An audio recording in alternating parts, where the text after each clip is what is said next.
So ఈ వీడియోలో మనం ఆర్ఆర్బీ ఎన్టీపీసీ ఈరోజు షిఫ్ట్లో జరిగిన క్వశ్చన్స్ ఏవైతే ఉన్నాయో మెమరీ బేస్డ్ క్వశ్చన్స్, సో దాని గురించి డిస్కస్ చేద్దాం.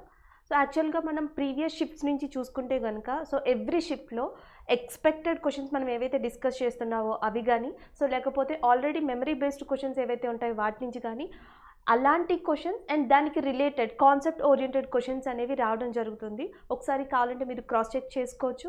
సో మీకు ప్రీవియస్ వీడియోస్ కావాలి అంటే కింద డిస్క్రిప్షన్ లింక్లో మీరు క్లిక్ చేసి చూడొచ్చు. సో అవి తక్కువ టైంలో కొంచెం స్మార్ట్గా ప్రిపేర్ అవ్వడానికి, సో తక్కువ టైంలో ఎక్కువ మార్క్స్ మనం గెయిన్ చేసుకోవడానికి యూజ్ఫుల్గా ఉంటుంది. సో మీకు రెగ్యులర్ అప్డేట్స్ కావాలి అనుకుంటే కనుక ఐఏసీ ఛానల్ని సబ్స్క్రైబ్ చేసుకోండి.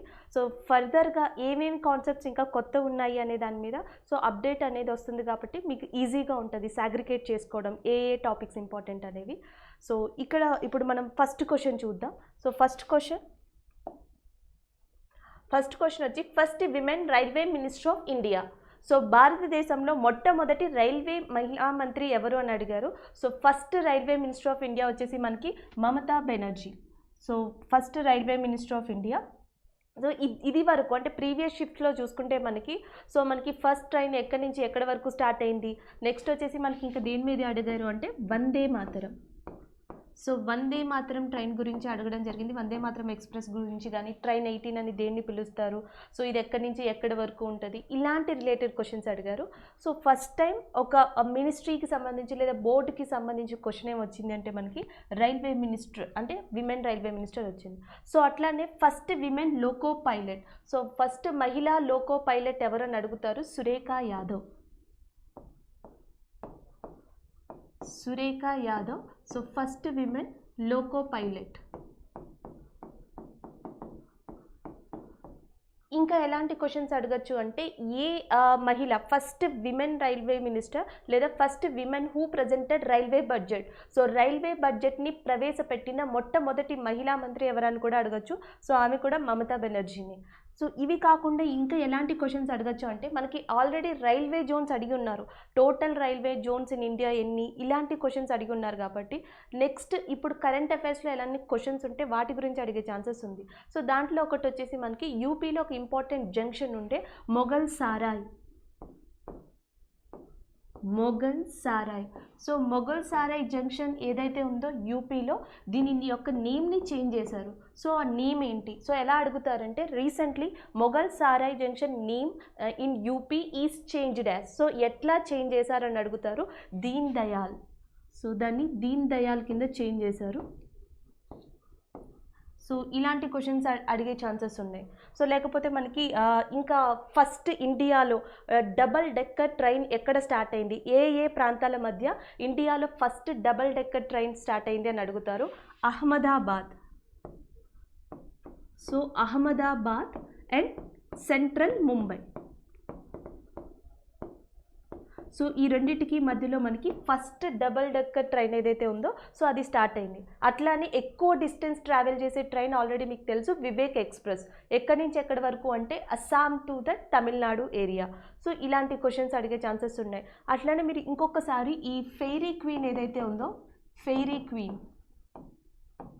సో ఫెయిరీ క్వీన్ కానీ లేకపోతే మనకి గోల్డెన్ చారియట్ అంటాం. సో ఇలాంటి స్పెషల్ ట్రైన్స్ ఏవైనా ఉంటే ఇండియాలో, so fairy queen oldest steam engine అని, సో లేకపోతే గోల్డెన్ చారియట్ భారతదేశంలో one of the టూరెస్ట్ train in India అని. సో ఫస్ట్ అలాగే famous tourist train in India ఏది అని అడుగుతారు.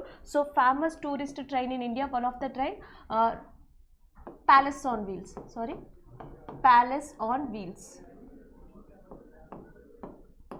సో ప్యాలెస్ ఆన్ వీల్ ఏదైతే ఉందో సో అది మనకి ఇండియాలో so one of the famous tourist ట్రైన్గా చెప్పచ్చు.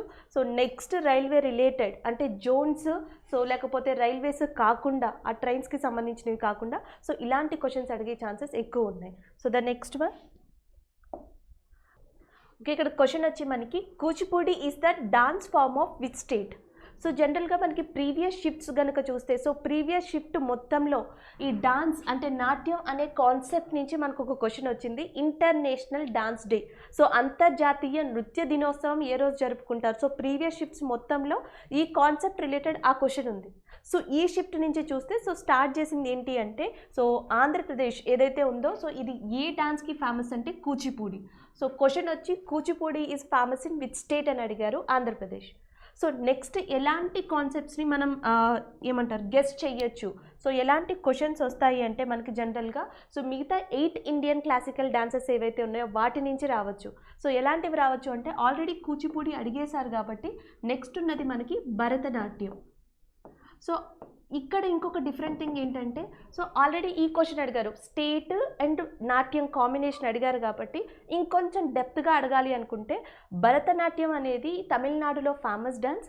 అయితే దీంట్లో ప్రసిద్ధ నృత్య కళాకారిణి ఎవరు అంటే Bharatanatyam is a famous dance from Tamil Nadu and who is a famous dancer in Tamil Nadu area అని అడుగుతారు, లేదా ఇండియా.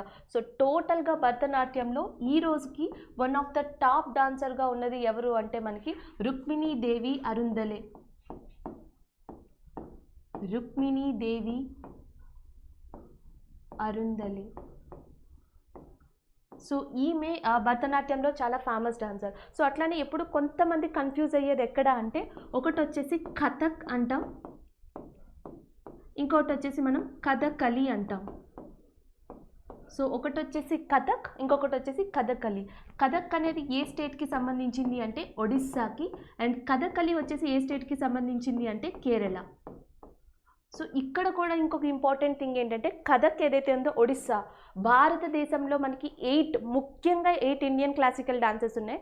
ఈ 8 ఇండియన్ క్లాసికల్ డాన్స్లో one of the oldest classical dance.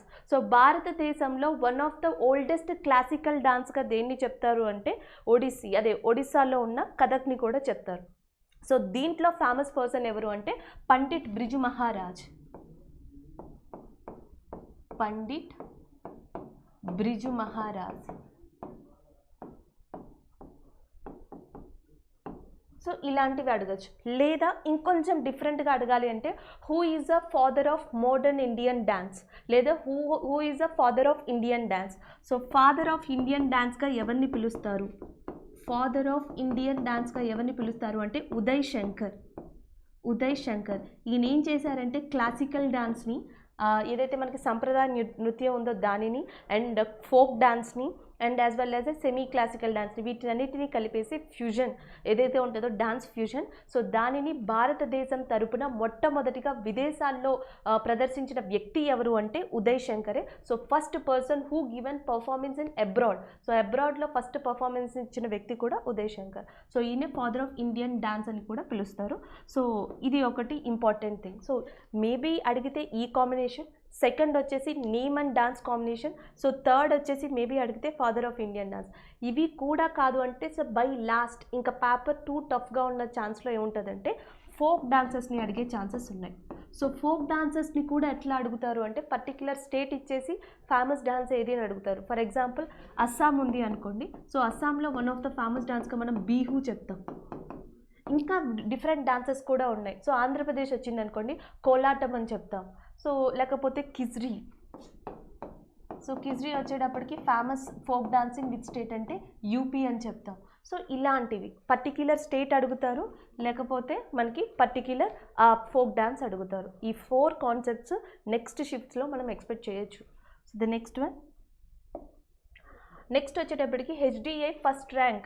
So ఈ 2020 హెచ్డిఐ హ్యూమన్ డెవలప్మెంట్ ఇండెక్స్ ఏదైతే ఉందో, సో ఆ హ్యూమన్ డెవలప్మెంట్ ఇండెక్స్ రిలీజ్ చేసిన రిపోర్ట్ ప్రకారం సో ఫస్ట్ కంట్రీ ఏది అని అడుగుతున్నారు. సో ఫస్ట్ కంట్రీ వచ్చేసి మనకి నార్వే. సో సెకండ్ కంట్రీ వచ్చేసి మనకి Ireland. So top second country Ireland ఉంది. సో థర్డ్ వచ్చేసి మనకి స్వీడన్ ఉంది. So first country Ireland, Norway, second country Ireland and third country Sweden. So మీరు దీన్ని నిస్ అని గుర్తుపెట్టుకోవచ్చు. సో టాప్ 3 కంట్రీస్ ఏవైతే ఉన్నాయో హ్యూమన్ డెవలప్మెంట్ ఇండెక్స్లో, సో ఇవి టాప్ 3 కంట్రీస్. సో అట్లానే నెక్స్ట్ ఇంకే కేటగిరీ అడగచ్చు అంటే ఇండియాకి సంబంధించి అడగచ్చు. సో ఇండియా యొక్క ర్యాంక్ ఎంత హ్యూమన్ డెవలప్మెంట్ ఇండెక్స్లో అంటే 131. సో మనకి ఇండియా యొక్క ర్యాంక్ వచ్చేసి 131. సో హ్యూమన్ డెవలప్మెంట్ ఇండెక్సే కాకుండా మనకి ఇంకెలాంటి క్వశ్చన్స్ అడుగుతారంటే హ్యూమన్ క్యాపిటల్ ఇండెక్స్ ఉంటుంది, హ్యూమన్ ఫ్రీడమ్ ఇండెక్స్ ఉంటుంది. సో మనకి human freedom index, human freedom index అంట, ఫ్రీడమ్ సూచిక. సో హ్యూమన్ ఫ్రీడమ్ ఇండెక్స్లో మనకి ఇండియా యొక్క ర్యాంక్ ఎంత అంటే 311. హ్యూమన్ ఫ్రీడమ్ ఇండెక్స్లో ఇండియా యొక్క ర్యాంక్ వచ్చేసి 311. అట్లానే ఈ ఇండెక్స్లో ఫస్ట్ ఉన్నది ఏది అంటే న్యూజిలాండ్. సో ఫస్ట్ కంట్రీ ఏది? న్యూజిలాండ్. సో అట్లానే హ్యూమన్ డెవలప్మెంట్ ఇండెక్స్ అడిగారు, హ్యూమన్ ఫ్రీడమ్ ఇండెక్స్ అడిగారు. నెక్స్ట్ ఇంకొక ఛాన్స్ దేనికి ఉందంటే human capital index. Human capital index. So దీంట్లో మనకి ఇండియా ర్యాంక్ వచ్చేసి 116. సో ఫస్ట్ కంట్రీ ఏది ఉందంటే సింగపూర్. సో ఫస్ట్ కంట్రీ వచ్చేసి సింగపూర్ ఉంది, India rank 116. Human capital, human freedom, human development index. So దీనితో పాటు ఈ ఇయర్ ఎక్కువగా అంటే 2019 నుంచి 2020లో మనకి వన్ ఆఫ్ ద ఇంపార్టెంట్ టాపిక్గా ఉంది ఏంటంటే పర్యావరణం, కాలుష్యం, వాతావరణం. ఈ రిలేటెడ్తో ఏదైతే ఉందో దానికి కరెంట్ అఫైర్ కూడా చాలా ఇంపార్టెంట్. సో ఈ 3 వర్డ్స్తో రిలేటెడ్ ఉంది ఏది అంటే మనకి క్లైమేట్ చేంజ్ ఇండెక్స్. సో వాతావరణ మార్పు సూచిక అంటాం, క్లైమేట్ చేంజ్ ఇండెక్స్. సో ఈ క్లైమేట్ చేంజ్ ఇండెక్స్లో ఇండియా యొక్క ర్యాంక్ వచ్చేసి 10. సో టాప్ 10లో ఇండియా ఉంది. So one of the worst పర్ఫార్మెన్స్లో ఏది ఉంది అంటే యూఎస్ఏ. క్లైమేట్ చేంజ్ ఇండెక్స్ అంటాం. సో నెక్స్ట్ సూచికల్లో అడిగితే మేబీ ఇండియా ర్యాంక్ డైరెక్ట్గా అడగచ్చు, లేదా ఆల్రెడీ ఇలాంటి క్వశ్చన్స్ అడుగుతున్నారు కాబట్టి టాప్ కంట్రీస్. సో టాప్ కంట్రీస్ని కూడా అడిగే ఛాన్సెస్ ఉన్నాయి. Next one. సో క్వశ్చన్ వచ్చి మనకి first nuclear test in India, భారతదేశంలో మొట్టమొదటి అణు పరీక్ష అని అడుగుతున్నారు. సో జనరల్గా మనకి ఇండియాలో ఫస్ట్ న్యూక్లియర్ టెస్ట్ వచ్చి ఎప్పుడు జరిగిందంటే 18th May 1974. సో ప్రీవియస్ షిఫ్ట్స్లో కూడా మీరు ఒకసారి క్రాస్ చెక్ చేసుకోండి, లేకపోతే ప్రీవియస్ షిఫ్ట్స్ ఒకసారి చూడండి. సో దాంట్లో కూడా మనకి న్యూక్లియర్ టెస్ట్కి సంబంధించిన క్వశ్చన్స్ వచ్చాయి. అంటే ఈ కాన్సెప్ట్ ఓరియంటెడ్ క్వశ్చన్స్ అనేవి మళ్ళీ రిపీట్ అవుతున్నాయి. సో జనరల్గా ఇండియాలో మనకి nuclear test, first nuclear test so ఎక్కడ జరిగిందంటే పోఖ్రాన్.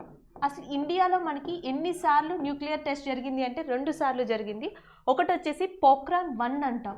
సో పోఖ్రాన్ 1 అనేది ఎప్పుడు జరిగింది అంటే 1974 18th May జరిగింది. సో దీనికి ఏమని పేరు పెట్టారు అంటే స్మైలింగ్ బుద్ధ. సో దీనికి స్మైలింగ్ బుద్ధ అని చెప్పి పేరు పెట్టారు. సో ఈ ఆపరేషన్ జరిగినప్పుడు ఇండియాకి ప్రైమ్ మినిస్టర్గా ఉంది ఎవరు అంటే ఇందిరా గాంధీ. ఆల్రెడీ ఇది అడిగారు కాబట్టి దీనికి రిలేటెడ్ మనం ఎక్స్పెక్ట్ చేయొచ్చు. లేదా మనకి పోఖ్రాన్ 2 అంటాం. సో అది ఎప్పుడు జరిగింది అంటే 11th May 1998లో మనకి పోఖ్రాన్ 2 అనేది జరిగింది. సో అప్పుడు దీనికి ఈ ఆపరేషన్కి ఏమని పేరు ఇచ్చారంటే ఆపరేషన్ శక్తి అని పేరు ఇచ్చారు. ఆపరేషన్ శక్తి. సో అప్పుడు మనకి ఇండియాలో ప్రైమ్ మినిస్టర్గా ఉన్నది ఎవరు అంటే ఏబీ వాజ్పేయి. సో మనకి ఏబీ వాజ్పేయి, అటల్ బిహారీ వాజ్పేయి ప్రైమ్ మినిస్టర్గా ఉన్నారు. ఆపరేషన్ శక్తి, పోఖ్రాన్ 2 ఈ రెండిట్లో ఏది సక్సెస్ అయింది అంటే పోఖ్రాన్ 2, అది కూడా పార్షియల్గా. సో ఇవి ఈ క్వశ్చన్స్ రిలేటెడ్ అడగచ్చు. లేదా ఇంకొంచెం డిఫరెంట్గా అడగాలి అనుకుంటే సో మనకి 1974లో ఎప్పుడైతే పోఖ్రాన్ 1 చేసామో ఇండియా, సో తర్వాత మనకి 1975లో ప్రపంచంలో ఒక ఆర్గనైజేషన్ అనేది స్టార్ట్ అయింది. సో దాని పేరు వచ్చేసి nuclear supplier group, NSG. N అంటే nuclear, so S means supplier and G means group. Nuclear supplier group అనేది స్టార్ట్ అయింది ఎప్పుడు అంటే 1975లో స్టార్ట్ అయింది. 1998లో ఇండియా ఈ ఆపరేషన్ చేసి పార్షియల్గా సక్సెస్ అయింది. అందుకని మనం 11th May ఏదైతే ఉందో ఇండియాలో, సో దీనిని మనం సాంకేతిక దినోత్సవంగా జరుపుకుంటాం. సో జాతీయ సాంకేతిక దినోత్సవం, నేషనల్ టెక్నాలజికల్ డే అంటాం. సో లేదా ఇంకేం చెప్పచ్చు అంటే మనం యువ దివాస్ అంటాం, యువ దివాస్. సో ఎప్పుడు జరుపుకుంటాము అంటే 11th May సెలబ్రేట్ చేసుకుంటాం. సో ఈ క్వశ్చన్స్ని మనకి ఎక్కువగా అడిగే ఛాన్సెస్ ఉంది. లేదా ఇంకొంచెం డిఫరెంట్గా, సో పేపర్ టఫ్గా ఉన్న టైంలో మనం ఏం ఎక్స్పెక్ట్ చేయొచ్చు అంటే ఒక డిఫరెంట్ కాన్సెప్ట్. ఇప్పటి వరకు టిల్ నౌ ప్రపంచంలో ఎన్ని కంట్రీస్ దగ్గర న్యూక్లియర్ వెపన్స్, సో న్యూక్లియర్ ఆయుధాలు, అణు ఆయుధాలు ఎన్ని కంట్రీస్ దగ్గర ఉన్నాయి. సో అణు ఆయుధాలు అంటాం. సో న్యూక్లియర్ వెపన్స్, అణు ఆయుధాలు టోటల్గా ఇప్పటికి ఎన్ని కంట్రీస్ దగ్గర ఉన్నాయంటే 9 కంట్రీస్ దగ్గర ఉన్నాయి. సో టోటల్ నెంబర్ అడగచ్చు 876 అట్లా. లేదా ఈ 9 కంట్రీస్లో ఒక కంట్రీ తప్పించి విచ్ ఆఫ్ ద ఫాలోయింగ్, ఈ క్రింది వాటిలో ఏ కంట్రీ దగ్గర, ఏ దేశం దగ్గర అణు ఆయుధాలు లేవు, లేదా ఏ దేశం దగ్గర అణు ఆయుధాలు ఉన్నాయంటారు. సో మనకి ఏ దేశాల దగ్గర ఉన్నాయంటే మనకి యుఎస్ఏ, సో అమెరికా ఏదైతే ఉందో దాని దగ్గర అణు ఆయుధాలు ఉన్నాయి. సో నెక్స్ట్ వచ్చేసి మనం యూకే అంటున్నాం. సో యూకే దగ్గర కూడా అణు ఆయుధాలు ఉన్నాయి. నెక్స్ట్ వచ్చేసి ఫ్రాన్స్. సో నెక్స్ట్ వచ్చి మనకి రష్యా. నెక్స్ట్ వచ్చేసి Israel.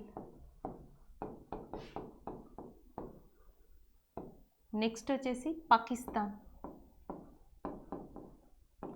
Next India,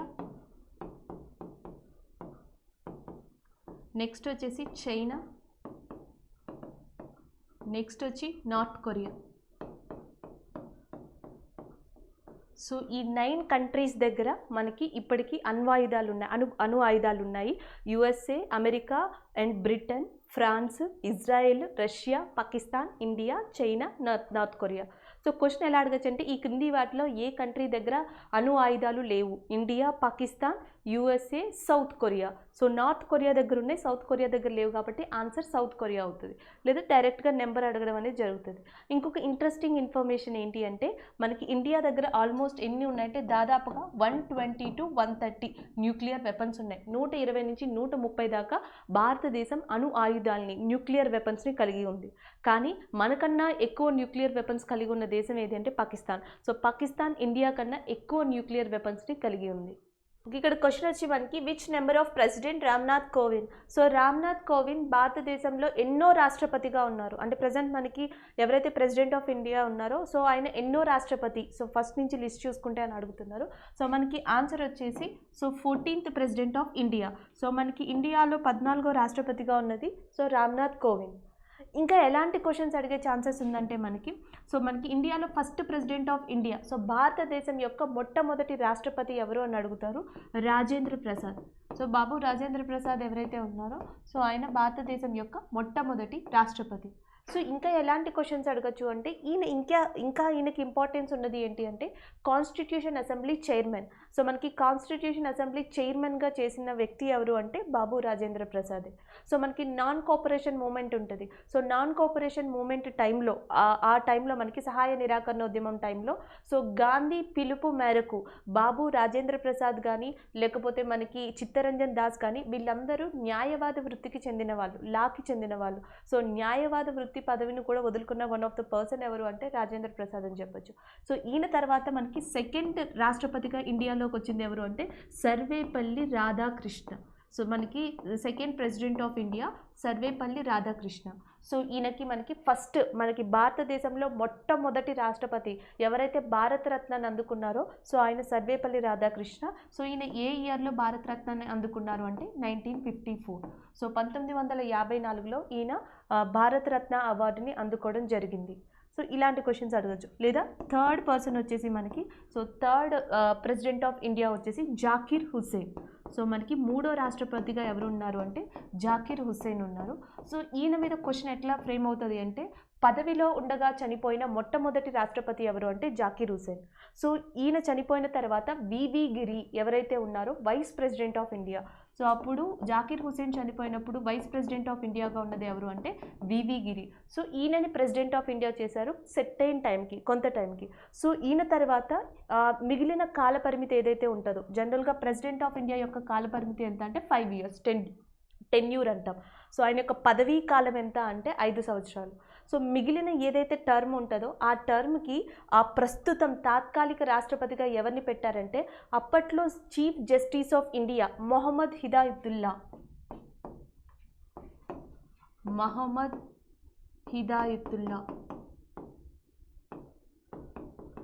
so chief justice of India ఆ టైంలో సో ఆయనని ఆ ప్రస్తుత కాలానికి ఆ పరిమితి ఏదైతే ఉందో ఆ కాలానికి ప్రెసిడెంట్ ఆఫ్ ఇండియాగా ఉంచారు. సో ఈయన తర్వాత జాకిర్ హుస్సేన్ తర్వాత నెక్స్ట్ వచ్చింది ఎవరు అంటే మనకి వివి గిరిని.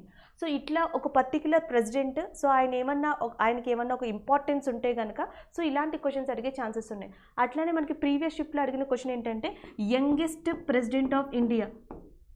సో యంగెస్ట్ అతి చిన్న వయసులోనే భారత రాష్ట్రపతిగా పదవిని తీసుకున్న పర్సన్ ఎవరు అని అడిగారు. Youngest president of India. So Andhra Pradesh నుంచి మొట్టమొదటి రాష్ట్రపతి అని కూడా చెప్పొచ్చు. ఆంధ్రప్రదేశ్ వ్యక్తి ఎవరైతే ఉన్నారో సో మొట్టమొదటి రాష్ట్రపతిగా చేసిన వ్యక్తి నీలం సంజీవరెడ్డి.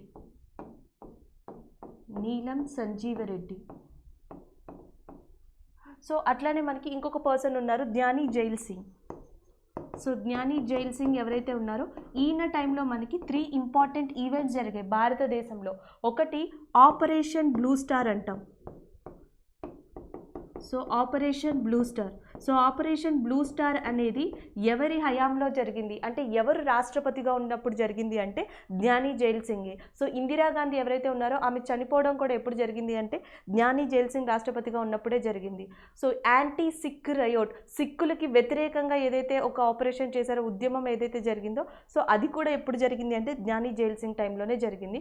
బట్ ఇక్కడ ఇంపార్టెంట్ వచ్చేసి మనకి Operation Blue Star. So presidents of India అంటే రాష్ట్రపతుల గురించి భారతదేశంలో హిస్టరీ పరంగా అడగాలి అనుకుంటే, టైం లైన్ పరంగా అడగాలి అనుకుంటే ఈ క్వశ్చన్స్, లేదా మనకి పాలిటీ ప్రకారం వెళ్ళాలి అనుకుంటే సో మనకి పదవీ కాలం ఎంత అని అడుగుతారు, 5 years. సో మినిమం ఏజ్ ఎంత ఉండాలి, ఒక రాష్ట్రపతి పదవికి పోటీ చేయాలి అన్నా లేదా రాష్ట్రపతి పదవిని అలంకరించాలి అన్నా, ఓ person want to become as a president of India or participate in the elections of president of India. So minimum age వచ్చేసి మనకి ఎంత అంటే 35 years, 35 సంవత్సరాలు. సో ఇంకొక క్వశ్చన్ ఫ్రీక్వెంట్గా మనం అనుకునేది ఏంటి అంటే సో భారతదేశం ప్రస్తుత రాష్ట్రపతిగా ఎవరైతే ఉన్నారో ఆయన యొక్క జీతం ఎంత, salary of president of India right now 5 lakhs, 5 లక్షలు. సో ఇలాంటి క్వశ్చన్స్. భారతదేశ త్రివిధ దళాధిపతి, సో ఎవరు ఉన్నారు అంటే మనకి ప్రెసిడెంట్ ఆఫ్ ఇండియా ఉన్నారు. సో ఇలాంటి క్వశ్చన్స్ అడిగే ఛాన్సెస్ ఎక్కువ ఉంటాయి. Next, ozone layer is presented in which layer of atmosphere.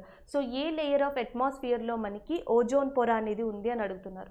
So జనరల్గా మనం కొంత ఎత్తు మీద నుంచి సో కొంచెం ఏరియా ట్రావెల్ చేసిన తర్వాత సో జనరల్గా మనకి composition of air, gases and number of dust particles, so మనకి దుమ్ము, ధూళి, వాయువులు, నీటి ఆవిరితో కూడిన ఒక డిఫరెంట్ కైండ్ ఆఫ్ సిస్టమ్ ఉంటుంది. సో దాన్ని మనం వాతావరణం అంటాం. సో ఆ వాతావరణంలో మెయిన్ పొరలు ఏవైతే ఉన్నాయో డిఫరెంట్ లేయర్స్ ఉంటాయి. ఏమేం లేయర్స్ ఉంటాయి అంటే ఒకటి ట్రోపో ఆవరణము అంటాం, ఒకటి వచ్చేసి ట్రోపో ఆవరణము అంటాం. సో నెక్స్ట్ వచ్చేసి మనకి స్ట్రాటో ఆవరణము అంటాం. నెక్స్ట్ వచ్చేసి మనకి ఐనో ఆవరణం, మీసో ఆవరణం అంటాం, మీసోస్పియర్ అంటాం. సో నెక్స్ట్ వచ్చేసి మనకి థెర్మో ఆవరణం అంటాం. సో మనకి ట్రోపోస్పియరు, స్ట్రాటోస్పియరు, మీసోస్పియరు, థెర్మోస్పియరు, ఐనోస్పియరు. సో ఇట్లా మనకి కింద నుంచి పైకి చూసుకుంటే సో భూమికి దగ్గరగా ఉన్న పొర ఏది వాతావరణంలో, so nearest layer to that earth అని అడిగితే సో ట్రోపో ఆవరణము. భూమికి దగ్గరగా ఉన్నది ఏది అంటే సో అది వచ్చేసి మనకి ట్రోపో ఆవరణము. సో అట్లానే మనకి వాతావరణంలో అన్ని పొరల్లో అత్యంత వేడిగా ఉండే పొర ఏది అంటే థెర్మోస్పియర్. సో వాతావరణంలో మనకి అత్యంత వేడిగా ఉండే లేయర్ ఏదంటే hottest layer in that atmosphere thermo ఆవరణము. అట్లానే మనకి వాతావరణంలో అత్యంత చల్లగా ఉండే పొర ఏది అంటే మీసో. సో మీసోస్పియర్ ఏదైతే ఉందో మనకి మీసో ఆవరణం అత్యంత చల్లగా ఉండే ఆవరణం అని చెప్పచ్చు. అట్లానే మనకి most of the clouds, so clouds formation కానీ లేదా వాతావరణంలో మార్పులు అంటాం. So weather changes in which layer, so వాతావరణంలో మార్పులు ముఖ్యంగా ఏ లేయర్లో మొదలవుతాయి, ఏ లేయర్లో జరుగుతాయి అంటారు. So weather changes in which layer అని అడిగితే ట్రోపో ఆవరణం అని పెట్టచ్చు. ఇలాంటి క్వశ్చన్స్ అడిగే ఛాన్సెస్ ఉన్నాయి. ఓజోన్ లేయర్ ఎక్కడ ఉంటుంది అని అడుగుతారు. సో స్ట్రాటో, ఓజోన్ పొర ఉండేది ఎక్కడంటే మెయిన్గా సో స్ట్రాటోలో ఉంటుంది. సో ఇలాంటి క్వశ్చన్స్ అడగడానికి ఛాన్సెస్ ఉన్నాయి. నెక్స్ట్ వచ్చేసి మనకి ఫ్లైట్స్, ప్లేన్స్ అంటాం. సో ప్లేన్స్ ఏ లేయర్లో ట్రావెల్ చేస్తాయి, ఏ ఆవరణంలో ఏ పొరలో ట్రావెల్ చేస్తాయని అడుగుతారు. Strato. So planes travelled in which layer అంటే మీరు స్ట్రాటో అని పెట్టచ్చు. సో ఇలాంటి క్వశ్చన్స్ అడగడానికి ఛాన్సెస్ ఉంది. సో ఈ కాన్సెప్ట్నే తీసుకుని ఈ కాన్సెప్ట్లో ఈ క్వశ్చన్ అడిగారు, ozone layer presented in which layer అని అడిగారు. So ozone is presented in strato. So answer వచ్చేసి సో స్ట్రాటో ఆవరణం అవుతుంది. సో నెక్స్ట్ ఇవి కాకుండా ఇది రెగ్యులర్ కాబట్టి సో నెక్స్ట్ ఏమని అడగచ్చు అంటే ఇదే కాన్సెప్ట్ మీద మనకి ఓజోన్ హోల్ అంటాం. సో ఓజోన్ హోల్, ఓజోన్ రంధ్రము. సో ఓజోన్ రంధ్రాన్ని మొట్టమొదటిగా ఎక్కడ గుర్తించారో అని అడుగుతారు. సో ఓజోన్ రంధ్రాన్ని మొట్టమొదటిగా గుర్తించింది మనం అంటార్కిటిక్ ఏరియాలో, అంటార్కిటిక్ ఏరియా. సో ఓజోన్ పొర యొక్క మందం ఏదైతే తగ్గుతుందో సో ఆ కాన్సెప్ట్ని మనం ఓజోన్ హోల్ అంటాం. So concept of ozone whole is nothing but so decreasing of thickness of ozone layer. So ozone whole ఎక్కడ ఉంది, ప్రస్తుతం ఎక్కడ కనిపెట్టారు అని అడిగితే రికగ్నైజ్ చేశారు అంటే అంటార్కిటిక్ ఏరియా అని చెప్పచ్చు. సో ఓజోన్ హోల్కి మెయిన్ కారణం ఏంటి అంటే మనకి సో సిఎఫ్సి, క్లోరోఫ్లోరో కార్బన్స్ అంటాం. నెక్స్ట్ హైడ్రోఫ్లోరో కార్బన్స్ అంటాం. సో ఇవన్నీ కూడా మనకి సో ఓజోన్ పొర ఏదైతే ఉందో సో అది దెబ్బతినడానికి one of the reason chlorofluorocarbons, hydrofluorocarbons. So ozone పొరని రక్షించడానికి వీటిని అన్నిటినీ తగ్గించడానికి ప్రపంచంలో ఏర్పడిన మొట్టమొదటి ప్రోటోకాల్ అని చెప్పచ్చు లేదా మొట్టమొదటి కమిటీ లాంటిది ఏంటి అంటే Montreal protocol. Montreal protocol. So ఇక్కడ ఆన్సర్ ఏంటి అంటే ఓజోన్ పొర రక్షణ కోసం లేదా ఓజోన్ యొక్క ఏవైతే మనకి సిఎఫ్సి హెచ్ఎఫ్సి ఉన్నాయో సో వాటిని తగ్గించడానికి ఏర్పడిన మొట్టమొదటి ప్రోటోకాల్ అనొచ్చు, మొట్టమొదటి ఇంటర్నేషనల్ సమిట్ లాంటిది ఏది అంటే సో మనకి మాంట్రియల్ ప్రోటోకాల్ అని చెప్పొచ్చు. సో దీని తర్వాత డిఫరెంట్ మనకి సమిట్స్ జరగడం, నియమాలు రావడం, ప్రోటోకాల్స్ రావడం జరిగాయి. సో దీన్ని గుర్తుపెట్టుకోండి. సో ద నెక్స్ట్ వచ్చేసి మనకి who is the president of UNO. So జనరల్గా ప్రీవియస్ షిఫ్ట్లో చూస్తే మనకి యుఎన్ఓ హెడ్ క్వార్టర్స్ ఎక్కడుంది, యునిసెఫ్ హెడ్ క్వార్టర్స్ ఎక్కడుంది, యుఎన్డిపి హెడ్ క్వార్టర్స్ ఎక్కడుంది, లైక్ మనకి యునెస్కో అంటాం. సో యునెస్కోకి నాకు సంబంధించి నెంబర్ ఆఫ్ క్వశ్చన్స్ అడగడం జరిగింది. సో వరల్డ్లో టోటల్ యునెస్కో హెరిటేజ్ సైట్స్ ఎంత అన్నారు, 1121. సో ఇండియాకి సంబంధించి యునెస్కో హెరిటేజ్ సైట్స్ ఎన్ని అన్నారు. సో యునెస్కో హెడ్ క్వార్టర్స్ అడిగారు ఆల్రెడీ, ప్యారిస్. సో అట్లానే ఇక్కడ మనకి ఏం అడిగారు అంటే who is the president of UNO. So ఇప్పుడు ప్రెసెంట్ యుఎన్ఓకి అధ్యక్షుడిగా ఉన్నది ఎవరంటే వాల్కన్ బాస్కోర్. సో వాల్కన్ బాస్కోర్ ఎవరైతే ఉన్నారో సో ఈయన ప్రెసెంట్ మనకి యుఎన్ఓ ప్రెసిడెంట్గా ఉన్నారు. సో ద నెక్స్ట్ వచ్చేసి where will Olympics 2022 be held. So 2022 Olympics అనేవి ఎక్కడ జరగబోతున్నాయి అని అడిగారు. సో మనకి వెన్యూ వచ్చేసి చైనా. సో చైనాలో 2022 ఒలింపిక్స్ అనేవి జరగబోతున్నాయి. సో ద నెక్స్ట్ వచ్చేసి మనకి Brahmo Samaj was founded by. So Brahmo Samaj స్థాపించింది ఎవరు అని అడిగారు. సో రాజా రామ్మోహన్ రాయ్. సో రాజా రామ్మోహన్ రాయ్ బ్రహ్మ సమాజ్ని స్థాపించడం జరిగింది. సో ఇది కూడా ఒక డిఫరెంట్ క్వశ్చన్. ఇప్పటి వరకు మనకి సోషల్ రీఫార్మ్స్ ఏదైతే చాప్టర్ ఉందో ఆ చాప్టర్ నుంచి మనకి క్వశ్చన్స్ టచ్ చేయలేదు ప్రీవియస్ షిఫ్ట్స్లో. సో ఇప్పుడు స్టార్ట్ చేశారు. సో అది కూడా మనకి రాజా రామ్మోహన్ రాయ్తో. ఇంకొకటి ఏంటి అంటే ఈ బ్రహ్మ సమాజ్ ఏదైతే ఉందో సో దీన్ని మొట్టమొదటిగా ఏమని పిలిచేవారంటే ఆత్మీయ సభ. సో జనరల్గా ఇక్కడ క్వశ్చన్ ఏంటంటే రాజా రామ్మోహన్ రాయ్ మొట్టమొదటిగా స్థాపించింది ఆత్మీయ సభ. సో దాని తర్వాత దాన్ని ఎట్లా చేంజ్ చేశారు అంటే మనకి బ్రహ్మ సమాజ్ కింద చేంజ్ చేయడం జరిగింది. అట్లానే ఎవరు ఇండియాలో సతీ సహగమనానికి పాటుపడ్డారు. సో సతీ సహగమనం ఏదైతే ఉందో ఇండియాలో సో దానికి కృషి చేసిన పర్సన్ ఎవరు అంటే మనకి రాజా రామ్మోహన్ రాయ్ అని చెప్పొచ్చు. అట్లానే ఇండియాలో సతీ చట్టం ఎప్పుడు వచ్చింది అని అడిగితే 1829లో వచ్చింది. సో అట్లనే ఇంకొక క్వశ్చన్ ఏమైనా అడుగుతుంటే ఆల్రెడీ బ్రహ్మ సమాజ్ అడిగారు కాబట్టి సో నెక్స్ట్ వచ్చేసి ఆర్య సమాజ్. సో మనకి ఆర్య సమాజ్ని స్థాపించింది ఎవరు అంటే స్వామి Dayananda Saraswati.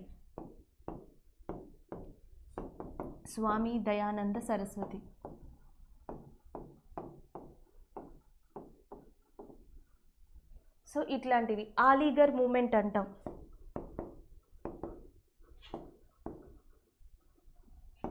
So Aligarh movement, theosophical society. So ఇట్లాంటి క్వశ్చన్స్. థియోసోఫికల్ సొసైటీ మెంబర్ ఎవరు, one of the member of theosophical సొసైటీలో ఒక్కనొక సభ్యురాలుగా ఉన్నది ఎవరు అంటే అనీ బెసెంట్. సో ఇలాంటి క్వశ్చన్స్ ఛాన్సెస్ ఉన్నాయి. సో నెక్స్ట్ వచ్చేసి మనకి ఉద్యమాలు ఏవైతే ఆర్గనైజేషన్స్ ఉన్నాయో సోషల్ రిఫార్మ్స్ సో వాటిని ఎవరు స్థాపించారు, దానికి ఇంపార్టెన్స్ ఏంటి. అట్లనే రాజా రామ్మోహన్ రాయ్తో పాటు మనకి ఇంపార్టెంట్ పర్సన్ ఎవరంటే సోషల్ రిఫార్మ్స్లో ఈశ్వరచంద్ర విద్యాసాగర్. సో ఆయన దేనికి సంబంధించింది అంటే వితంతు పునర్వివాహం. సో వితంతు పునర్వివాహానికి ఈశ్వరచంద్ర విద్యాసాగర్ కృషి చేస్తే సో సతీ సహగమనానికి రాజా రామ్మోహన్ రాయ్ కృషి చేశారు. సో అనీ బెసెంట్ వచ్చేసి మనకి థియోసోఫికల్ సొసైటీ యొక్క మెంబర్ అని చెప్పొచ్చు. Next governor of Jharkhand. So governor of Jharkhand ఎవరైనా అడుగుతున్నారు, ద్రౌపది ముర్ము. సో ద్రౌపది ముర్ము ఎవరైతే ఉన్నారో so he is a present governor of Jharkhand.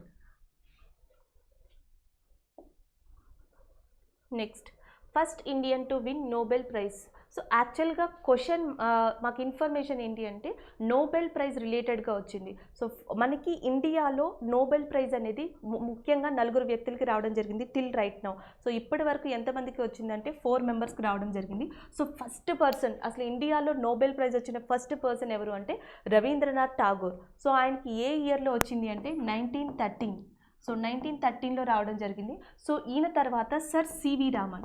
So రెండో వ్యక్తి ఎవరు నోబెల్ బహుమతి తీసుకున్న person so sir CV Raman. యాక్చువల్గా రవీంద్రనాథ్ ఠాగూర్కి సాహిత్యంలో వచ్చింది. సో ఎందుకు అంటే ఆయన రాసిన గీతాంజలి ఏదైతే బుక్ ఉందో సో 1912లో అది పబ్లిష్ అయింది. 1913లో సో ఆ బుక్కు గాను ఆ సాహిత్యానికి గాను రవీంద్రనాథ్ ఠాగూర్కి నోబెల్ ప్రైజ్ రావడం జరిగింది.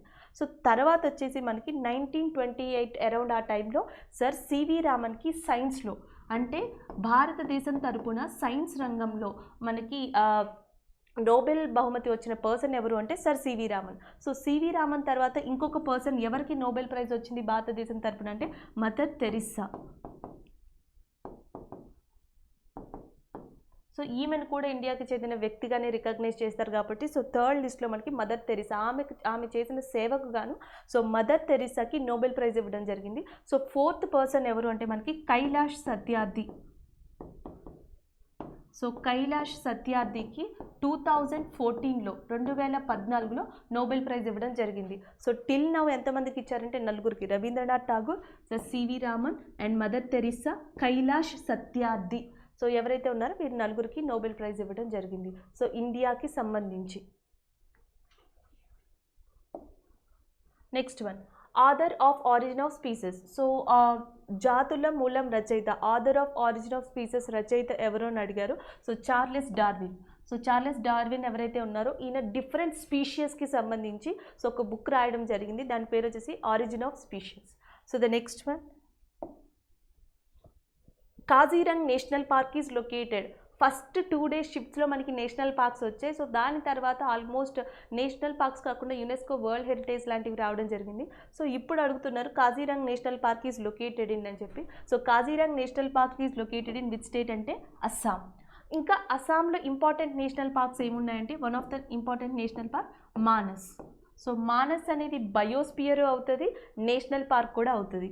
సో ఇంకొకటి వచ్చేసి మనకి important national park Orang. So Orang national park కూడా ఎక్కడ ఉంది అంటే మనకి అస్సాంలోనే ఉంది. ఇంకొక ఇంపార్టెంట్ వచ్చేసి మనకి దిబ్రూ సైఖోవా. సో జనరల్గా మనకి అస్సాంలో ఇక్కడ 4 ఇంపార్టెంట్ నేషనల్ పార్క్స్ ఉన్నాయి. ఒకటి వచ్చేసి కాజీరంగ్, మానస్, ఒరాంగ్, దిబ్రూ సైఖోవా. ఈ 4 ఇంపార్టెంట్ నేషనల్ పార్క్సే. సో ఆల్రెడీ మనకి కాజీరంగ్ అడిగారు కాబట్టి నెక్స్ట్ లిస్ట్లో ఇవి ఎక్స్పెక్ట్ చేయొచ్చు. అట్లానే నేషనల్ పార్క్స్ కాన్సెప్ట్ తప్పితే రెండోది వచ్చేసి మనకి బయోస్పియర్. సో బయోస్పియర్ ఏదైతే ఉందో సో బయోస్పియర్ నుంచి అడిగే ఛాన్సెస్ ఉన్నాయి. సో భారతదేశంలో మనకి అస్సాంలో సో మానస్ ఏదైతే ఉందో ఇది ఒక బయోస్పియర్, ఇంకొకటి వచ్చేసి దిబ్రూ సైఖోవా. ఈ రెండు కూడా అస్సాంలో బయోస్పియర్స్ అని చెప్పొచ్చు. సో అట్లానే మనకి అస్సాంలో ఉన్న బ్రహ్మపుత్ర రివర్ మీద ఇంపార్టెంట్ బ్రిడ్జ్ ఏది అని అడుగుతారు, Bogibeel bridge. Bogibeel bridge so ఎక్కడుందంటే అస్సాంలో ఉంది. సో ఏ రివర్ మీద అంటే బ్రహ్మపుత్ర. సో అట్లానే మనకి అస్సాం దుఃఖదాయిని. So sorrow of Assam, Assam దుఃఖదాయిని అని చెప్పి ఏ రివర్ని పిలుస్తారు అంటే బ్రహ్మపుత్ర.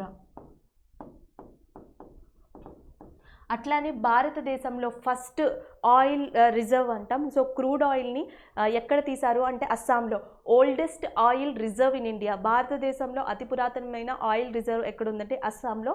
సో దాని పేరు వచ్చేసి దిగ్బాయ్. So Digboi in Assam. ఇదేంటంటే oldest oil reserve in India. భారతదేశంలో ఫస్ట్ ఆయిల్ రిజర్వ్ ఇక్కడి నుంచే స్టార్ట్ అయింది, దిగ్బాయ్ ఇన్ అస్సాం.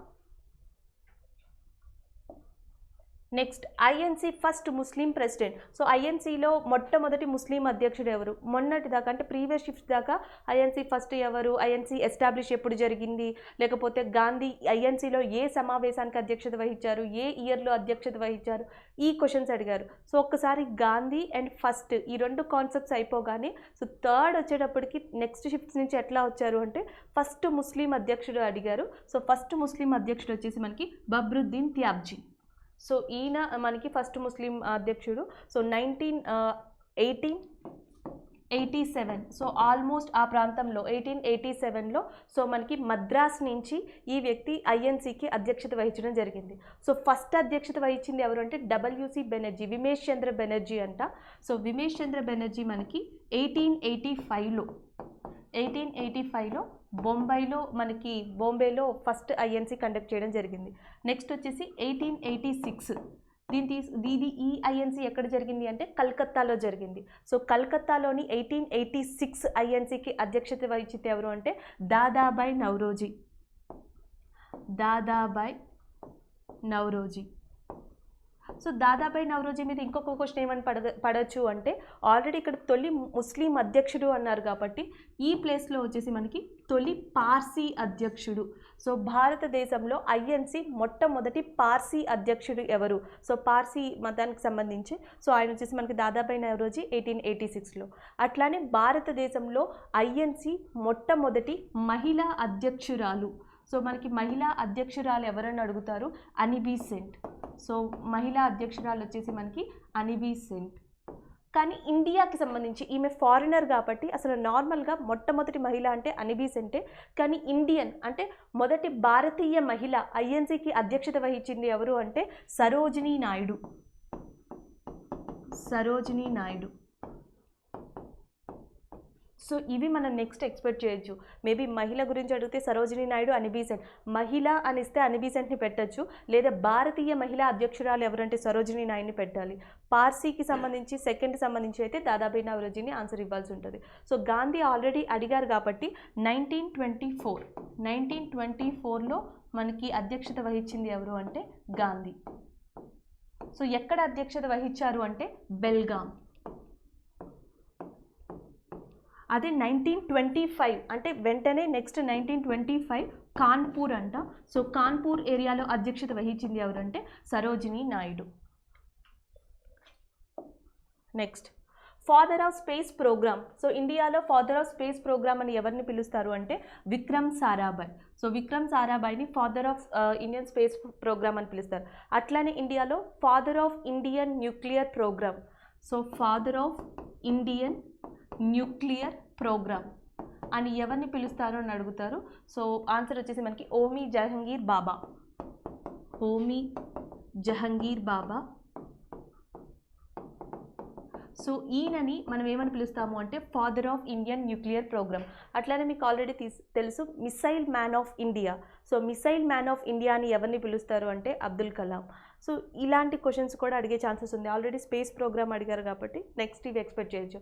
అట్లానే విక్రమ్ సారాభాయ్ ఎవరైతే ఉన్నారో సో విక్రమ్ సారాభాయ్ డాటర్ వచ్చి మనకి మల్లికా సారాభాయ్. మల్లికా సారాభాయ్. సో ఈమె మీద రిలేటెడ్ క్వశ్చన్ ఏమైనా వస్తుందంటే she is a famous Gujarati dancer, famous Indian classical dancer. So భారతదేశంలో అతి కొద్ది మందిలో one of the famous Indian classical dancer ఎవరు అంటే Mallika Sarabhai. So daughter of Vikram Sarabhai. So ఇవి related questions. So the next వచ్చేసి ఏటీఎం యొక్క ఫుల్ ఫామ్. సో జనరల్గా కంప్యూటర్ రిలేటెడ్ కానీ లేకపోతే టెక్నాలజీ రిలేటెడ్ కానీ సో వీటికి సంబంధించిన ఫుల్ ఫామ్ అడగడం జరుగుతుంది. సో ఇక్కడ వచ్చి మనకి ఏటీఎం ఫుల్ ఫామ్ అడిగారు. ఏటీఎం యొక్క ఫుల్ ఫామ్ వచ్చేసి మనకి automated teller machine. So automated teller machine is the name of full form of ATM. Next non cooperation movement year. So సహాయ నిరాకరణోద్యమం ఏ సంవత్సరంలో జరిగింది? సో సహాయ నిరాకరణోద్యమం వచ్చేసి మనకి 1920లో జరిగింది. సో సెప్టెంబర్ 1920లో సహాయ నిరాకరణోద్యమం అనేది స్టార్ట్ అయ్యింది. కానీ ఈ ఉద్యమం ఎప్పుడు ఆగిపోయింది అంటే 1922లో ఈ ఉద్యమం అనేది ఆగిపోయింది. ఎందుకు 1922లో ఉద్యమం ఆగిపోయింది? ఏ ఘటన వల్ల అంటే చౌరా చౌరీ. సో చౌరా చౌరీ ఘటన ఏదైతే ఉందో సో ఈ ఘటన వల్ల. ఈ ఘటన ఎప్పుడు జరిగింది అంటే February 5, 1922. ఈ ఘటన వల్ల ఎవరు సహాయ నిరాకరణోద్యమాన్ని నిలిపివేశారు అంటే గాంధీ. సో ఇది ఇంకా ఏ క్వశ్చన్స్ అడగచ్చు అంటే ఆల్రెడీ సహాయ నిరాకరణోద్యమం అడిగారు కాబట్టి మేబీ ఎలాంటి ఛాన్సెస్ ఉన్నాయంటే దీనికి దారి తీసిన పరిస్థితులు, కొన్ని పరిస్థితుల్లో ఒకటి వచ్చేసి మనకి 1919లో జరిగిన కొన్ని చర్యలు. సో దాంట్లో వన్ ఆఫ్ ద ఇంపార్టెంట్ వచ్చి ఏం చెప్తామంటే రౌలత్ చట్టం, Rowlatt act. So Rowlatt act అని చెప్తాం. ఇంకొకటి వచ్చేసి జలియన్ వాలాబాగ్, జలియన్ వాలాబాగ్. సో ఇది.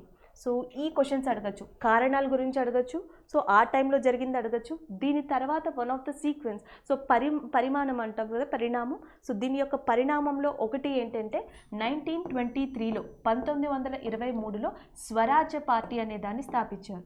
స్వరాజ్య పార్టీ. సో స్వరాజ్య పార్టీని స్థాపించింది ఎవరు అని అడుగుతారు. చిత్తరంజన్ దాస్, మోతీలాల్ నెహ్రూ. సో వీళ్ళిద్దరూ కూడా స్వరాజ్ పార్టీని స్టార్ట్ చేయడం జరిగింది. సో ఇవి దీని పరిణామాలని చెప్పొచ్చు. నెక్స్ట్ పూమా బ్రాండ్ ఏదైతే ఉందో దాని అంబాసిడర్ ఎవరిని అడిగారు. సో రీసెంట్గా కరీనా కపూర్ ఈ బ్రాండ్కి అంబాసిడర్గా నియమించడం జరిగింది. ఈ లిస్ట్లో విరాట్ కోహ్లీ ఎవరైతే ఉన్నారో so Virat Kohli one of the brand ambassador of Puma. And ఇప్పుడు రీసెంట్గా ఎవరు ఎన్నికయ్యారంటే Kareena Kapoor. Next golden quadrilateral connected with national highways. So ఏ నేషనల్ హైవేస్తో, ఏ జాతీయ రహదారులతో గోల్డెన్ క్వాడ్రిలేటరల్ రోడ్ అనేది కనెక్ట్ అయ్యి ఉంది?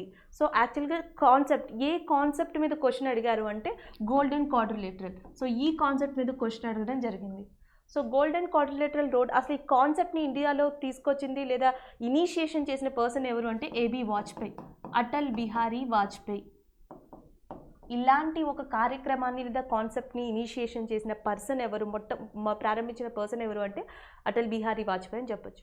నెక్స్ట్ అసలు గోల్డెన్ క్వాడ్రిలేటరల్ రోడ్ అంటే ఏంటి అంటే సో మనకి one of the important national highway ఉంది NH2. సో NH2 ఎక్కడి నుంచి ఎక్కడి వరకు ఉంటుందంటే Delhi to Calcutta. So Delhi to Calcutta ఏదైతే ఉంటుందో దాన్ని NH2 అని పిలుస్తాం. నెక్స్ట్ మనకి NH3 ఉంది. సో NH3 ఎక్కడి నుంచి అంటే మనకి Agra to Mumbai. So Agra to Mumbai ఉన్నదాన్ని NH3 అని పిలుస్తాం. నెక్స్ట్ వచ్చేసి NH4 అంటాం. సో NH4 వచ్చేసి మనకి Mumbai to Chennai. So NH5 అంటాం, చెన్నై టు కోల్కతా. సో ఏవైతే మనకి NH2, NH3, NH4, NH5 ఈ 4 నేషనల్ హైవేస్ కలిసి ఉంటాయో సో వాటిని ఇండియాలో ఏమని పిలుస్తున్నాము అంటే golden quadrilateral road in India అని పిలుస్తున్నాం. సో ఈ క్వశ్చన్ ఇచ్చారు. నెక్స్ట్ ఎలా ఇవ్వచ్చు అంటే మేబీ అటల్ బిహారీ వాజ్పేయి నేమ్ అడగచ్చు, లేదా సో గోల్డెన్ క్వాడ్రిలేటరల్ రోడ్ స్వర్ణ చతుర్భుజి రహదారులు ఏవైతే ఉన్నాయో అవి భారతదేశంలో ఎన్ని రాష్ట్రాలని కలుపుతాయి? So how many states are connected with that so golden quadrilateral road in India అని అడుగుతారు. ఎన్ని రాష్ట్రాలని కలుపుతుంది అంటే 13 రాష్ట్రాలను కలుపుతుంది. ఇండియాలో ఈ రోడ్డు టోటల్గా మనకి 13 రాష్ట్రాలని కలుపుతుంది. సో అట్లానే మనకి ఈ NH4 ఏదైతే ఉందో సో NH4ని రీసెంట్గా NH48 కింద చేంజ్ చేశారు. So NH4 is changed as NH48. So అట్లానే NH5ని కాస్త ఎట్లా చేంజ్ చేశారంటే NH16 కింద చేంజ్ చేశారు. అయితే వీటికి సంబంధించిన క్వశ్చన్స్ మేబీ రాకపోవచ్చు. సో ఇంకొక క్వశ్చన్ ఎట్లా వస్తుంది అంటే సో ఈ 4 నేషనల్ హైవేస్లో ఏది అతి పొడవైన national highway, longest national highway ఈ గోల్డెన్ క్వాడ్రిలేటరల్ రోడ్ అని అడుగుతారు. సో ఈ 4గిట్లో అతి పొడవైన నేషనల్ హైవే వచ్చేసి మనకి NH5. కానీ ఆప్షన్స్లో NH5 లేకపోతే సో రీసెంట్గా చేంజ్ చేశారు కాబట్టి ఆన్సర్ ఏమి ఇవ్వాల్సి వస్తుంది అంటే NH16 ఇవ్వాల్సి వస్తుంది. సో గోల్డెన్ క్వాడ్రిలేటరల్ రోడ్కి సంబంధించి ఇలాంటి క్వశ్చన్స్ అడిగే ఛాన్సెస్ ఉన్నాయి. So already golden quadrilateral road అడిగారు కాబట్టి సో నెక్స్ట్ ఎట్లాంటివి అడుగుతారంటే ఇంకొక ఇంపార్టెంట్ వచ్చి మనకి NH1 అండ్ NH2. ఇండియాలో 2 ఇంపార్టెంట్ రోడ్స్ ఉన్నాయి. ఒకటి వచ్చేసి మనకి NH1 అంటాం, ఇంకొకటి వచ్చి NH2 అంటాం. NH1 వచ్చేసి మనకి అమృత్సర్. సో అమృత్సర్ ఏదైతే ఉందో సో అమృత్సర్ నుంచి మనకి ఢిల్లీ వరకు సో దీనిని NH1 అంటాం. సో NH2 ఏదైతే ఉందో Delhi to Kolkata. So Delhi to Kolkata ఉన్నదాన్ని NH2. So Amritsar to Delhi ఉన్నదాన్ని NH1. సో దీనిని ఇండియాలో ఏమని పిలుస్తామంటే grand trunk road in India. Grand trunk road in India.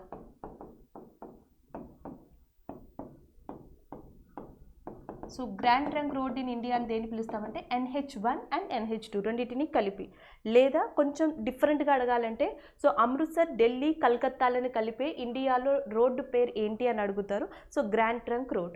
So దీన్ని మొట్టమొదటిగా ఎవరు స్థాపించారు, ఎవరు కనెక్ట్ చేశారు ఇండియాలో అంటే షేర్షా సూర్. షేర్షా సూర్. సో షేర్షా సూర్ ఏం చేశారు అంటే సో ఆయన ఇండియాని రూల్ చేసిన టైంలో, ఈ ఏరియాని రూల్ చేసిన టైంలో పేషావర్ ప్రజెంట్ ఎక్కడ ఉందంటే పాకిస్తాన్లో ఉంది. సో పేషావర్ నుంచి Amritsar, Amritsar to Delhi, Delhi to Kolkata. So ఈ గ్రాండ్ ట్రంక్ రోడ్ని వేశారు. అయితే సో మనకి ఇండిపెండెన్స్ వచ్చిన తర్వాత ఈ రోడ్ని మనం ఏదైతే ఉందో సో అది పాకిస్తాన్లోకి వెళ్తుంది కాబట్టి ఇక్కడ నుంచి NH1 నుంచి NH2కి గ్రాండ్ ట్రంక్ రోడ్ అని తీసుకుంటున్నాం. సో గోల్డెన్ క్వాడ్రిలేటరల్ రోడ్ లేకపోతే గ్రాండ్ ట్రంక్ అడుగుతారు.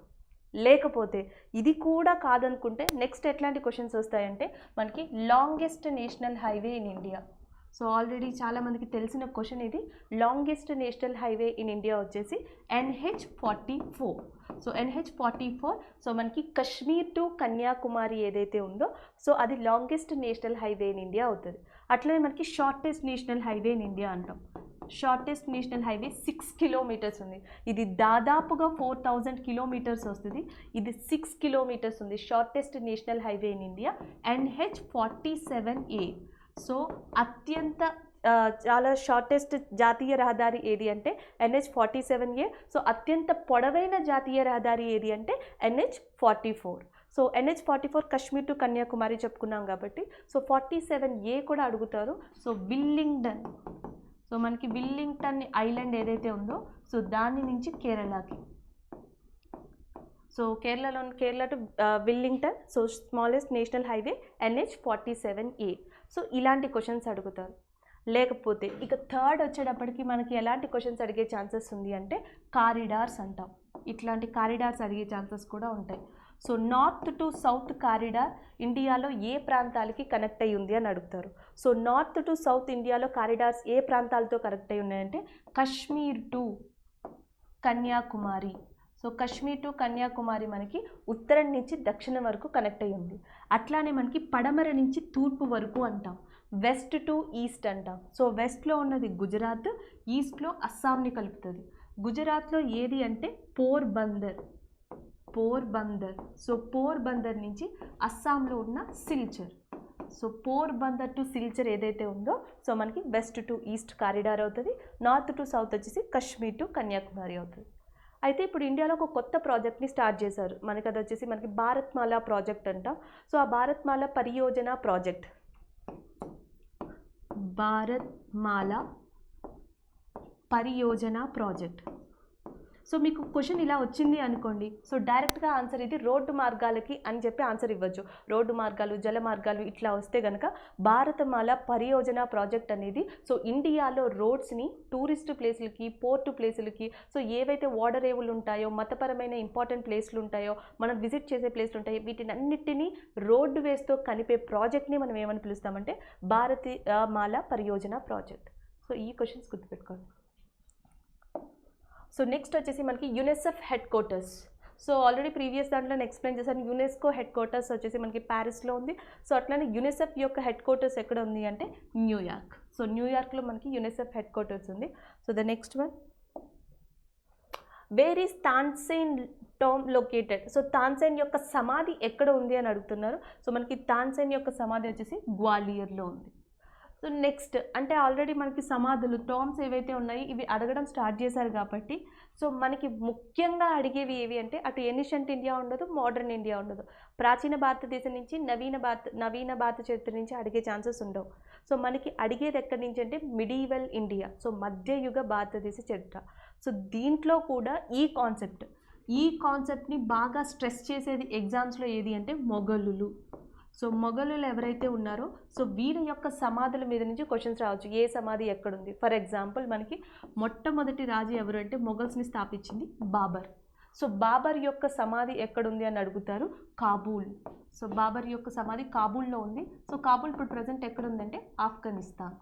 సో ఇది అడగచ్చు. సో బాబర్ తర్వాత సో ఆయన యొక్క కొడుకు హుమాయూన్. సో హుమాయూన్ యొక్క సమాధి ఎక్కడ ఉంది అంటే ఢిల్లీలో ఉంది. యాక్చువల్గా first garden tomb in India. So first garden tomb in India ఏదంటే హుమాయూన్ది. ఫస్ట్ గార్డెన్ సమాధి ఏది అంటే టాంబ్ ఏది అంటే హుమాయూన్ది, ఢిల్లీలో ఉంది. సో హుమాయూన్ తర్వాత వచ్చింది ఎవరు అంటే మనకి అక్బర్. సో అక్బర్ యొక్క సమాధి మనకి ఉత్తరప్రదేశ్లో ఉంది. సో అక్బర్ తర్వాత వచ్చింది ఎవరు అంటే మనకి జహంగీర్. సో నెక్స్ట్ వచ్చేసి మనకి జహంగీర్. ఒకసారి జహంగీర్ది కూడా క్రాస్ చెక్ చేసుకోండి. సో మనకి జహంగీర్ తర్వాత నెక్స్ట్ వచ్చేసి మనకి షాజహాన్. సో షాజహాన్ వచ్చేసి మనకి ఈయన యొక్క సమాధి ఆల్రెడీ ఆగ్రాలో ఉంది, అందరికీ తెలుసు. సో నెక్స్ట్ వచ్చేసి షాజహాన్ తర్వాత ఔరంగజేబ్. సో ఔరంగజేబ్ యొక్క సమాధి అనేది మనకి మహారాష్ట్రలోని ఔరంగాబాద్ మహారాష్ట్రలో ఉంది. సో అక్కడ ఔరంగజేబ్ సమాధి ఉంది. సో జహంగీర్ యొక్క సమాధి వచ్చేసి మనకి లాహోర్ పాకిస్తాన్లో ఉంది. సో ఇవి మెయిన్గా మనం చెప్పుకోవాల్సినవి. సో ఇంపార్టెంట్గా అడిగితే ఛాన్సెస్ ఏముందంటే ఒకటి జహంగీర్ అడగచ్చు, ఔరంగాబాద్ అడగచ్చు, లేకపోతే హుమాయూన్ గురించి అడగచ్చు. సో ఇవి నెక్స్ట్ మనం ఎక్స్పెక్ట్ చేసే క్వశ్చన్స్. అట్లానే మనకి తాజ్ మహల్ని కట్టించింది షాజహాన్. అట్లానే బీబీ కా మక్బర్ అంటాం, బీబీ కా మక్బర్. సో దాన్ని ఔరంగాబాద్లో కట్టించింది ఎవరు అంటే ఔరంగజేబ్. మహారాష్ట్రలో కట్టించారు. సో ఇవి నెక్స్ట్ కాన్సెప్ట్లో మనం ఎక్స్పెక్ట్ చేసే questions. So the next one, full form of WCCB. So WCCB యొక్క ఫుల్ ఫామ్ ఏంటి అని అడుగుతున్నారు. సో దాని ఫుల్ ఫామ్ వచ్చేసి మనకి wildlife crime control bureau. So దాని యొక్క నేమ్ వచ్చి wildlife crime control bureau. So the next one, next వచ్చేసి Gandhi Irwin pact was sign in which year. So Gandhi Irwin ఒడంబడిక నేను ప్రీవియస్ షిఫ్ట్లో కూడా చెప్పాను. సో మనకి ఏదైతే రౌండ్ టేబుల్ కాన్ఫరెన్స్ వచ్చిందో ఆ టైంలో మనం డిస్కస్ చేసాం. సో 1931లో జరిగింది. సో గాంధీ ఇర్వాన్ ఒడంబడిక. సో దీన్ని ఏమని పిలుస్తామంటే Delhi pact. So Delhi pact లేదా ఢిల్లీ ఒడంబడిక అని చెప్పి దేన్ని పిలుస్తాము అంటే సో గాంధీ ఇర్వాన్ ప్యాక్ట్ 1931లో జరిగింది. So next related question 1932 Gandhi Ambedkar. So దీన్నే ఫేమస్గా ఏమని పిలుస్తాము అంటే పూనా ప్యాక్ట్ అని పిలుస్తాం, which is known as a Poona pact. పూనాలో జరిగింది. సో ఇవి 1931 అండ్ 1932. నెక్స్ట్ వన్, ఇక్కడ ఇంకొకటి ఏమని అడుగుతారు అంటే సో గాంధీ ఇర్విన్ ఒప్పందంలో గాంధీ మొట్టమొదటిగా ఏమంటే 14 పాయింట్స్. సో 14 పాయింట్స్ డిమాండ్తో సో గాంధీ ఇర్విన్కి ఒక లెటర్ అనేది రాస్తారు. సో దాని తర్వాత రౌండ్ టేబుల్ కాన్ఫరెన్స్. సో దానిలో భాగంగా ఈ ఒప్పందం గురించి వీళ్ళిద్దరికి మధ్య ఈ ఢిల్లీ ప్యాక్ట్ అనేది జరుగుతుంది. ఈ మూడు సీక్వెన్స్, ఫస్ట్ డిమాండ్ ఉంటుంది 14 పాయింట్స్తో, సెకండ్ వచ్చేసి ఫస్ట్ రౌండ్ టేబుల్ కాన్ఫరెన్స్ మొదలవుతుంది. సో నెక్స్ట్ వచ్చేసి మనకి గాంధీ ఇర్విన్ ఒప్పందం అనేది స్టార్ట్ అవుతుంది. ఈ మూడు ఒకదాని తర్వాత ఒకటి జరగడం స్టార్ట్ అవుతాయి. ఈ మూడు అయిన తర్వాత, ఈ ఒప్పందం అయిన తర్వాతే 1932లో గాంధీ మనకి రౌండ్ టేబుల్ కాన్ఫరెన్స్కి వెళ్ళడం జరుగుతుంది. సో 1932లోనే మనకి third round table conference Gandhi నిరాకరించడం జరుగుతుంది. సో దానికి అంబేద్కర్ అటెండ్ అవుతారు. సో ఆ తర్వాత ఈ పూనా ప్యాక్ట్ అనేది జరుగుతుంది. ఇది మొత్తం ఇండియన్ హిస్టరీలో ఒక పర్టికులర్ టైం లైన్ అనమాట.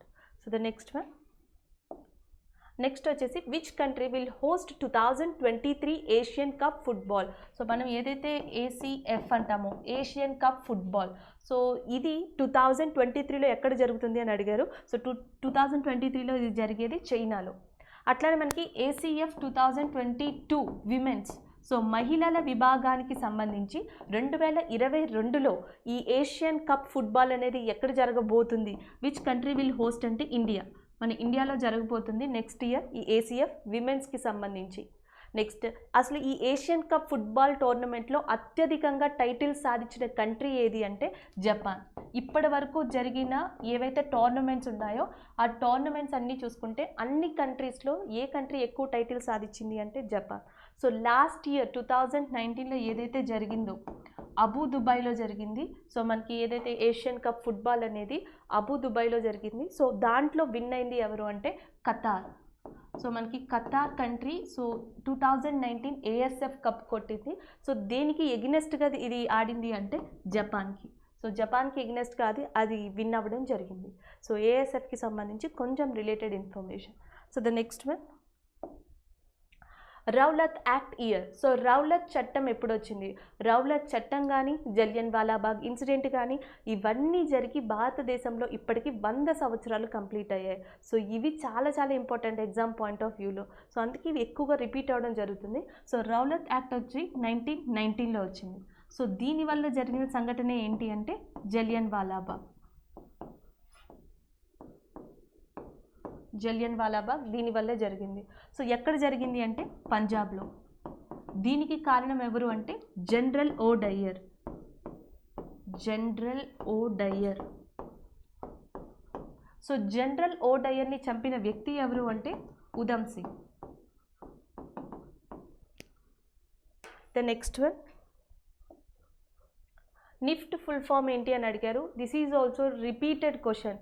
నేను ఆల్రెడీ ఫస్ట్ షిఫ్ట్ నుంచి ఏవైతే క్వశ్చన్స్ మీకు వీడియోస్ మేము చేస్తున్నామో సో నేను చూసిన దాంట్లో ఆల్మోస్ట్ ఈ షిఫ్ట్స్లో మనకి సెకండ్ ఆర్ థర్డ్ టైం ఈ క్వశ్చన్ రిపీట్ అయ్యింది.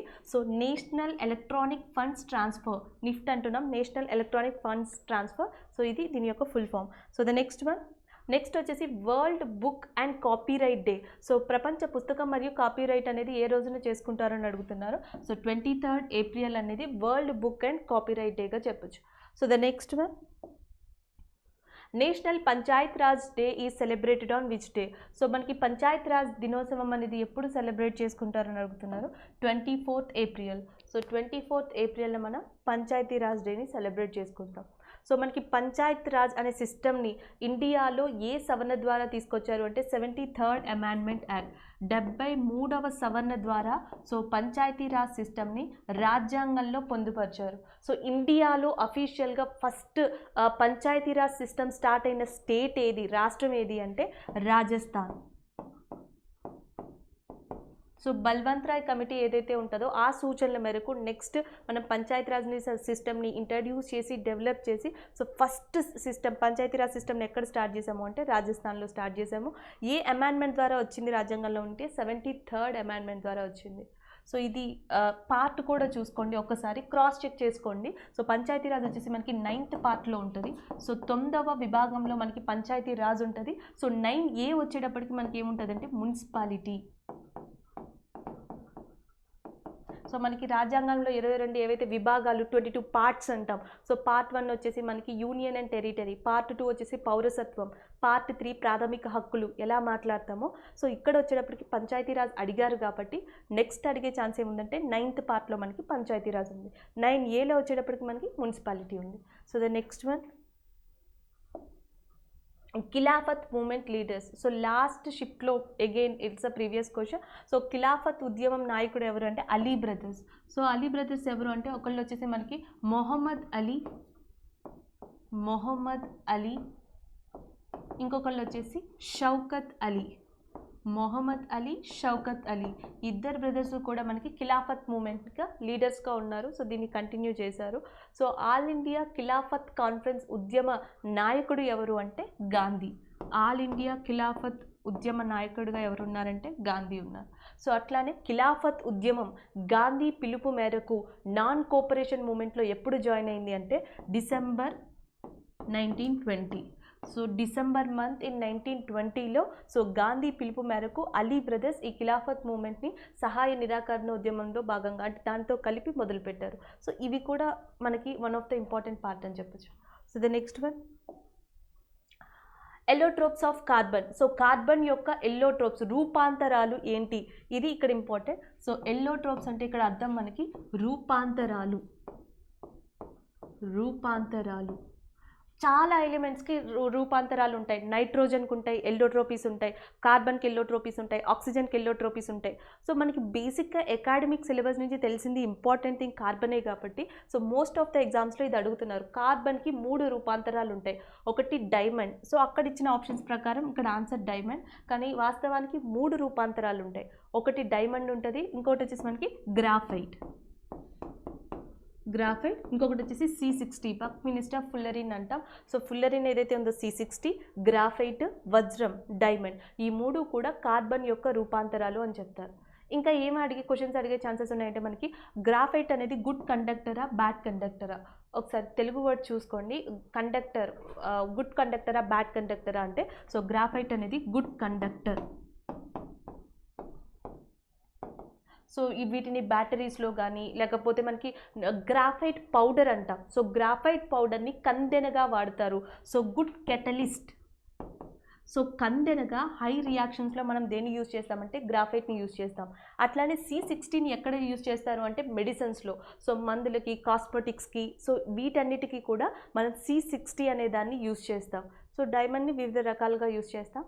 సో ఇవి ఇంపార్టెంట్. ఇక్కడ ఇంకొక జీకే క్వశ్చన్ వచ్చి మనకి ఇంపార్టెంట్. సో డైమండ్ ఇండియాలో ఎక్కడ ఎక్కువగా దొరుకుతుంది అని అడుగుతారు. పన్నా. సో వజ్రాలు ఎక్కువగా దొరికేది ఇండియాలో పన్నా. సో ఏ స్టేట్ అంటే మధ్యప్రదేశ్. నెక్స్ట్ వచ్చేసి CM of Bihar. So Bihar యొక్క సీఎం ఎవరు అని అడుగుతున్నారు, నితీష్ కుమార్. సో నితీష్ కుమార్ బీహార్ యొక్క CM.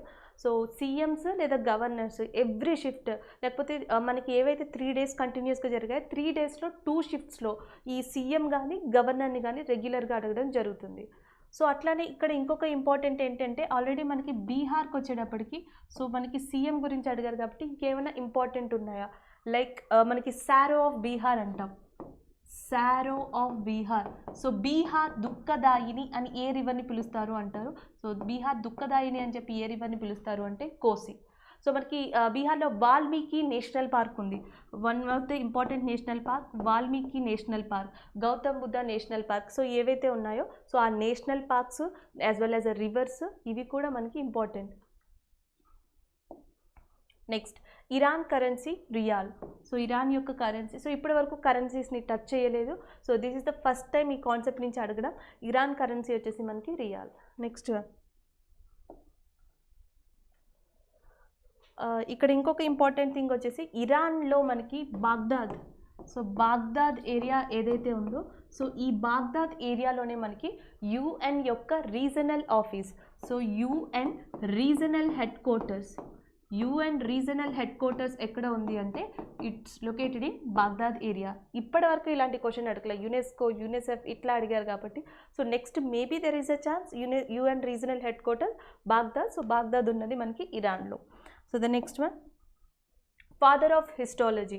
So father of histology అని చెప్పి హిస్టాలజీ పితామహుడు అని ఎవరిని పిలుస్తారు అంటే మనకి బిచాట్. సో జేవియర్ బిచాట్ ఎవరైతే ఉన్నారో, సో జేవియర్ బిచాట్ని మనం ఫాదర్ ఆఫ్ హిస్టాలజీగా పిలుస్తాం. అట్లనే father of modern history, so అట్లనే father of geography, father of environment. So ఇలా ఏవైతే ఉన్నాయో, so water man of India అని ఎవరిని అంటారు, మిల్క్ మ్యాన్ ఆఫ్ ఇండియా అని ఎవరిని అంటారు. సో ఇవి కూడా చాలా important. Next one, Aarogya Setu app was launched by. So ఈ యాప్ అనేది ఒక ప్రైవేట్ కంపెనీ లాంచ్ చేసిందా లేకపోతే ఏంటి? సో ఆరోగ్య సేతు యాప్ మీద సో ఇది లాంచ్ చేసింది ఎవరని అడిగారు. So Aarogya Setu app is launched by government of India. Next one, how many peripheral input or output are there? This is a computer related. So input or output peripherals ఎన్ని ఉంటాయని అడిగారు. So దీని answer వచ్చేసి టోటల్గా మనకి 3 ఉంటాయి. నెక్స్ట్ వన్, హెచ్టిటిపి యొక్క full form అడిగారు. సో హెచ్టిటిపి యొక్క ఫుల్ ఫామ్ వచ్చేసి మనకి hyper text transfer protocol. So HTTP full form hyper text transfer protocol. So the next one, India's rank in the world in terms of GDP. So in terms of జీడిపిలో India యొక్క స్థానం ఎంత అంటే 5th. So ప్రపంచంలోనే 5th largest కంట్రీగా ఉంది ఏది economical పరంగా చూసుకుంటే. So India. ప్రపంచంలో టాప్ కంట్రీలో ఉన్నది ఏది అంటే యుఎస్ఏ. సో జీడిపి పరంగా చూసుకుంటే టాప్ 1 ర్యాంక్ వచ్చేసి మనకి యుఎస్ఏ ఉంది. సో 5th కంట్రీ వచ్చి ఇండియా. అదే మనకి హ్యూమన్ డెవలప్మెంట్ ఇండెక్స్ పరంగా చూసుకుంటే సో ఇండియా యొక్క ర్యాంక్ వచ్చేసి 131. So next one, how many non permanent members are there in UNSC. So యుఎన్ఎస్సిలో ఎంతమంది నాన్ పర్మనెంట్ మెంబర్స్ ఉన్నారు అని అడుగుతున్నారు. సో టోటల్గా వచ్చేసి మనకి 10 non permanent members are there, countries are there in UNSC. Here UNSC అంటే UN security council. So UN security కౌన్సిల్లో ఎంతమంది నాన్ పర్మనెంట్ మెంబర్స్ ఉన్నారని అడుగుతున్నారు. So the next one, number of UTs and states in India on October 2020. సో October 2020కి భారతదేశంలో ఉన్న రాష్ట్రాలు మరియు కేంద్రపాలిత ప్రాంతాలు ఎన్ని అని అడుగుతున్నారు. సో మనకి 28 స్టేట్స్ అండ్ 8 యూనియన్ టెరిటరీస్. జనరల్గా మనకి 29 ఉండాలి. కాకపోతే మనకి జమ్మూ కాశ్మీర్ ఏదైతే ఉందో సో అది జమ్మూ అండ్ కాశ్మీర్ అండ్ లడాక్ కింద మనకి 2 యూనియన్ టెరిటరీస్ కింద విడిపోవడం జరిగింది. సో అందుకే మనకి ఇప్పుడు 28 స్టేట్స్ 8 యూనియన్ టెరిటరీస్ ఉన్నాయి. అట్లాగే డామన్ అండ్ డయ్యూ ఏదైతే ఉందో మనకి, సో డామన్ అండ్ డయ్యూకి న్యూ క్యాపిటల్గా ఏది ఉంది అని అడిగారు, డామన్నే. సో ఇట్లాంటివి కూడా చూసుకోండి.